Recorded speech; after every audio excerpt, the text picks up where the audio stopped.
Negotiations over the UK's EU reform demands are at a critical moment and the risk of breakup is real, EU Council President Donald Tusk has said.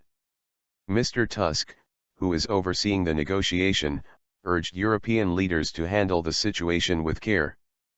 UK PM David Cameron is seeking a deal at this week's Crunch EU summit before holding the UK's referendum.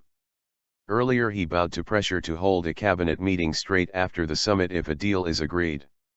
The Prime Minister is due to meet French President Francois Hollande in Paris later. Mr. Tusk is on a tour of European countries ahead of the two-day summit of EU leaders, which begins on Thursday. Speaking after holding talks with the Romanian and French presidents, he said negotiations on Britain's future inside the 28-member bloc were difficult but hugely important. Reflecting on the talks, he said, "This is a critical moment. It is high time we started listening to each other's arguments more than to our own. It is natural in negotiations that positions harden, as we get closer to crunch time. But the risk of breakup is real because this process is indeed very fragile. Handle with care. What is broken cannot be mended."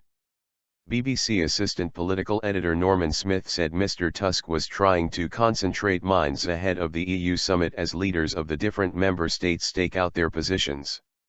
The French government is said to be concerned about UK calls for protection for non-Eurozone countries, but Number 10 said the French had shown willingness to find a solution. As part of his diplomatic push, Mr. Cameron, who met German Chancellor Angela Merkel for talks on Friday, will discuss the renegotiation with European Commission President Jean-Claude Juncker on Tuesday, as well as senior MEPs.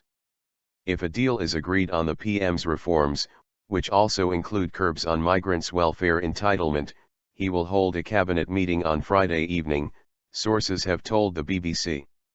Downing Street has said ministers cannot speak out until the cabinet has met to agree a government position, and it was claimed this would give the Remain campaign an unfair head start if a meeting was delayed until the following week.